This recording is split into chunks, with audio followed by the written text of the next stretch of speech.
Hello and welcome. Thank you for coming today. I'm happy to be here. You might hear a little bit about me. Possibly you'll be introduced to Jerry at more detail, and certainly you're going to meet a lot of the different organizations that are here looking to recruit and hire talented people. But it's not about us. It's not about them. It's about you. It's about adding value to your life.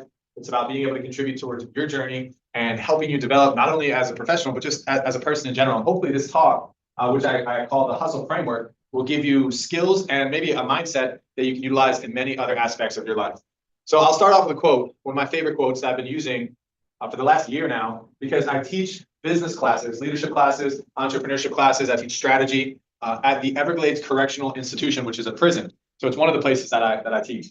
And in this prison system, there are students that are also obviously incarcerated. They've been in prison for upwards of 20 years or more, but they're all going to get out of prison, and they're preparing to get out of prison. And the goal is when they get their college degree, their chances of falling victim to recidivism decreases substantially when they have a college degree, because it opens up their opportunity horizon. So while they're in prison, they're getting a college degree and they're doing things unconventional in prison that are absolutely incredible. And every day when I leave, there's about 15, 20 students. They all have to line up in their line to get counted and get sent back to the dorm. And I get to walk out of the prison system.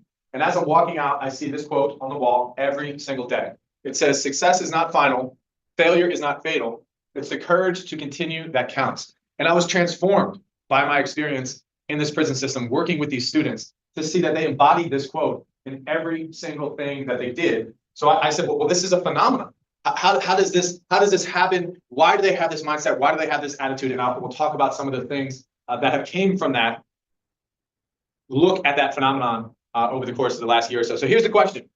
How can a person succeed in a turbulent environment with minimal resources while carrying the burdens of everyday responsibilities? So I resonate with this question. Maybe you do too. I have 3 kids. I'm married. I have a full-time job. I have a business. There are a lot of things that I'm doing. And how do I manage? Turbulence it's unpredictable. It's out of our control. There are things happening that we cannot control. Yet we can be successful anyways. Let me explain why. So when I looked at the flyer for today, I saw some keywords I just wanted to point out. It says build your path to success, job opportunities. So it says opportunities, network, leaders, development, the next steps, future. So this talk that I'm going to give is about, really it's about the entrepreneurial mindset. And in the entrepreneurial mindset, which is it's respective and it correlates and it carries over to everything that people do. If they understand why people can be successful as an entrepreneur, how can they embody this mindset? Well, here's a word that I'm going to try to unpack for you called hustle, which was uniquely put into a song, many, many songs. But one of the songs that stands out is a song by Ace Hood. It's called Hustle Hard Remix, and it features Rick Ross and Lil Wayne. But here are the lyrics.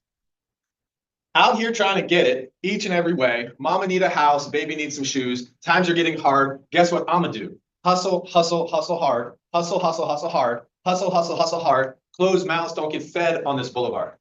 So that's the explanation of hustle from Ace Hood. So here's a framework. How do we take this word hustle? How do we unpack it? How do we apply it to our lives? This is some of the stuff that we're going to talk about today. So here we go. Leveraging techniques, guerrilla tactics, bootstrapping, networking, and improvisation. We're going to unpack some of these here today. But first, I want to define this thing called hustle that we've put out there as a formal definition in the context of entrepreneurship, in the context of the entrepreneurial mindset. Here's what it is. It's a person's urgent, unorthodox actions that are intended to be useful, they add value, in addressing immediate challenges and opportunities that are all around us under conditions of uncertainty or ambiguity or anxiety, whatever you want to look at it. So this is the definition of hustle. And what does it look like in action? That's the point.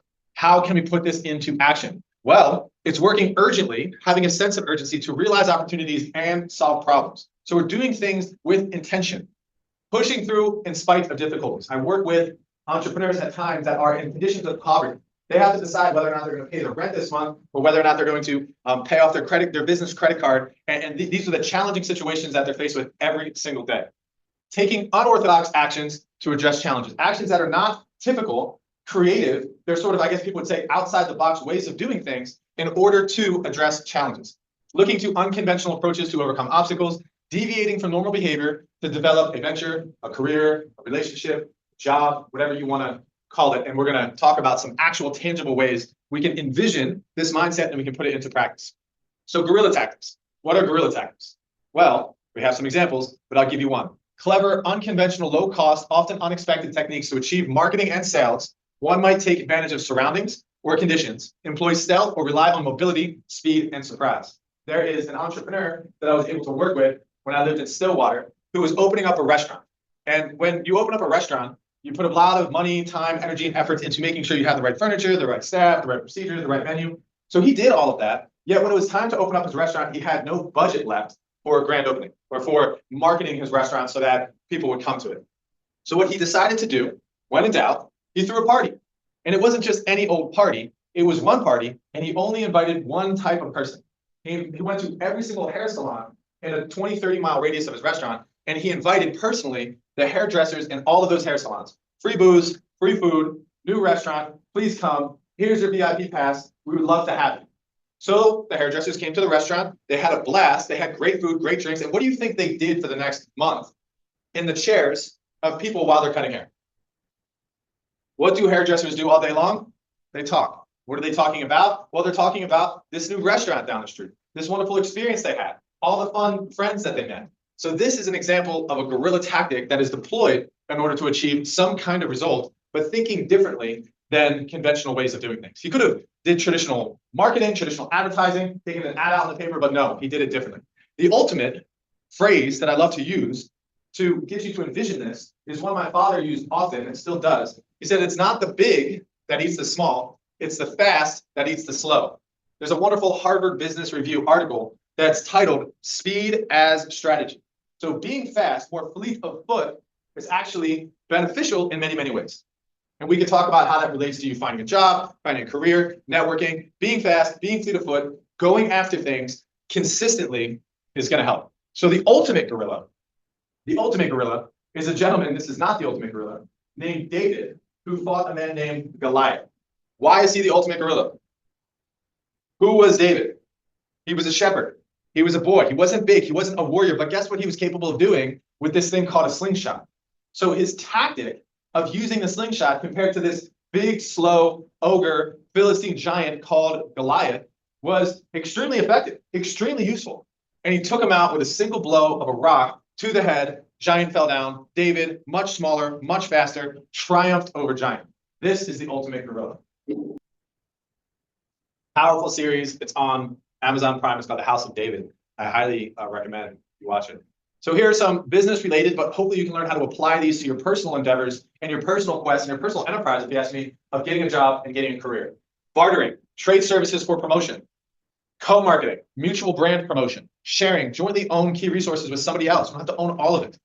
Using opinion leaders, influence through popular users, surroundings as resource, repurpose environment for marketing, external underused resources, advertise in unconventional places. You get the idea. I can give you these lists. I have some of them printed out when you leave, so you have some more ideas for you. So here's the next one. Leveraging. When you think about leveraging, what do you think about? Well, the concept of leverage is you can get some kind of either, from an offensive lineman's perspective, if you're on the offensive line and you have leverage, it means that you're lower and in a better position than the defensive lineman, or they're going to knock you back off the ball and vice versa. So leverage means you have a good position and you can use minimal effort to achieve higher strength. So using the resource of others to accomplish tasks, getting access to a resource without purchasing it. And we have to develop a way of thinking and acting to recognize that we're surrounded by opportunities, surrounded by resources everywhere we look. There was a gentleman who we worked with in business, and he was making food at his house, and he was selling it to commercial kitchens so that the commercial kitchens can use it in some of their products. So he was preparing food and packaging food and all this kind of stuff. I actually have a neighbor who does this as well. But the problem is when he went to register his business, he needed to get a license. And in getting a license, what the people from the food department, the Department of Health need is they say you cannot have a commercial kitchen like this. We can't give you a license because it's at your home. It's not of grade, of quality. So what does he do? Close his business, shut the doors? No, he doesn't do that. He finds resources in the community where he can cook in a commercial kitchen and still run his business. Does anybody have any ideas of what kitchens are underutilized or not used all the time in the community? Churches, schools, community centers. These kitchens are used for events, yeah, and they're needed, but 80% of the week, they're not being used. And think about a school, it's not being used all summer. So there's ways in which you can use the resources of others to complete your task. That's just one example. Here's some more: borrow, barter, share, contract, lease or rent. Don't buy anything we can do but buy. We lease or rent it. Outsource, license, partner, consignment, giving equity to somebody from a business perspective. Ham and egg, I'll do this, you do that. collaborate, exploit personal status. That's saying if you're a minority or you're young or there's something going on with you that you can use to leverage getting what you want. Hey, it's creative. There's something called, I love this terminology because it's a good thing to envision. If anyone's ever used a kaleidoscope. A kaleidoscope is something where you look at one image, you're looking at it, and the moment you turn the kaleidoscope, you see a different image. And so what I'm saying is that when we see this room, and we look at this room from one perspective, how can we turn the kaleidoscope and see it a little bit differently? There's an opportunity to come up here, introduce yourself, say who you are and some of your skills. Are you ready to see this place as a theater for you to promote yourself in your job? Are you ready to see this place different? Turn the kaleidoscope. If you turn the kaleidoscope, you start thinking a little bit differently. I love that analogy. Okay, bootstrap. This is the last one we're going to unpack, and then we're going to end. But bootstrapping, like put on your boots, this kind of stuff, but it's not. It's using what you have at hand and stretching your own resources creatively or in unconventional ways. So I told you that I teach in prison. I told you that I have these students that I'm transformed by because I get to watch them get a college degree while they're essentially in prison and pay attention, get the books, do the reading, complete the assignment, and grow as a professional while they're in prison. So some of them are actually pursuing business ventures and building things while they're in prison as well. And one gentleman is writing a book. He's almost done the book. He's created the cover and he's had an editor look at it, and he's got it all written up, and he's ready to publish the book once he gets out, or even while he's in prison, for all I know. And it's called How I Became an Octopus. And everything he's learning in school and in these books, he's translating and putting into his book. But he's talking about his previous career and some of the ways he was able to build success as an electrician, some of his networks that he was able to create. And so he's taking his past life, his current learnings, and building and creating something while in prison that some people can't create while they're out of prison. This is called bootstrapping. Bootstrapping, some sample approaches: use of owner's credit card, money from relatives or friends, withholding owner managerial salary, assignments and other business, relatives working for non-market salary, cease business relations with late payers, coordinate purchase with others, use cash box instead of cash register. Again, these are business associated things, but how can we bootstrap with what we have right now at our disposal and use those things to take us the distance? We don't want to have to go and try to get a bunch of money from somebody. We don't have to borrow money from our parents. We can use what we have and we can make something of it. This is bootstrapping. So I put this in here because I find it fascinating. It's a little bit off topic, but I teach leadership. And in leadership, it's fundamental to understand what power is, because power in politics, especially power, can be utilized to do things and get things that we want. So formal power, which I'll just briefly go over, is positional in a sense. It's legitimate power. I'm the manager, whatever that looks like. Coercive power means I can tell you, if you work for me, that if you don't do this, then I'm going to fire you. That's coercive power. Reward power says, hey, well, if you do this, I can give you more money. That's reward power. So formal power is pretty clear, pretty straightforward, and it's really bestowed upon somebody. But the power that you all have, I mean, maybe you have some of this too, but power you have here, which is just as powerful, if not more. Think about when you go into a doctor's office. They have expert power.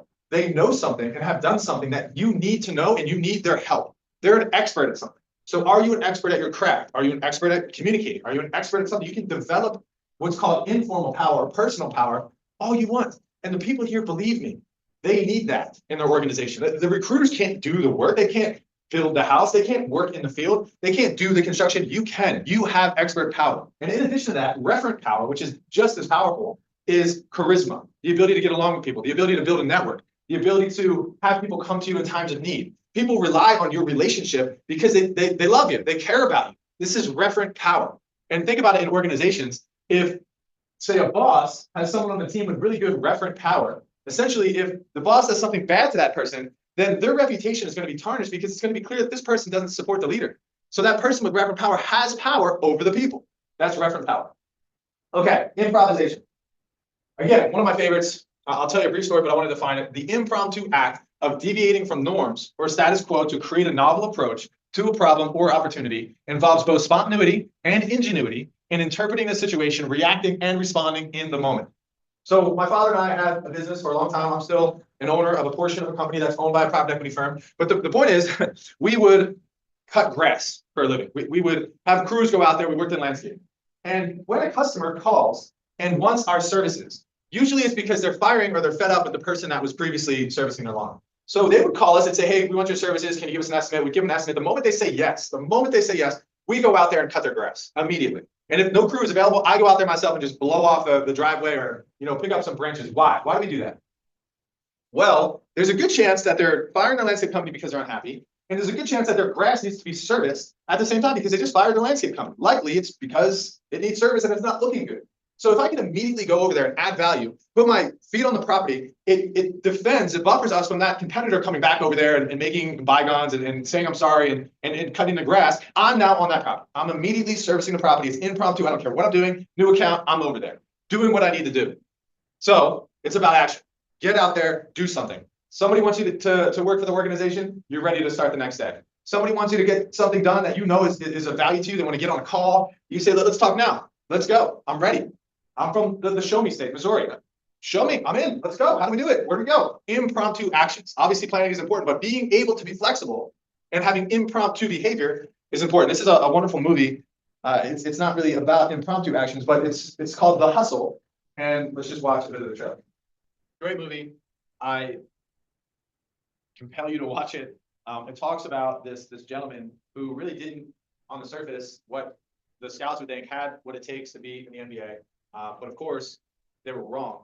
And he was able to leverage his resources, his tactics, his networking skills, his sight for being an expert, having that expert power, and making an NBA basketball player an actual dream for an organization and a team. And he was very successful doing it. So it's a wonderful movie if you want to be inspired on how to use some of these guerrilla tactics, improvisation, the bootstrapping.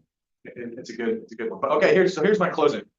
I have a daughter, and Harper, if you can see in this picture here, has no hair because Harper was diagnosed with acute lymphoblastic leukemia in January of 2020. And this is right before COVID. And she had to engage in consolidation and a significant amount of chemotherapy treatment during one of the most impactful pandemics that we've ever seen. It was very uncertain, very uncertain.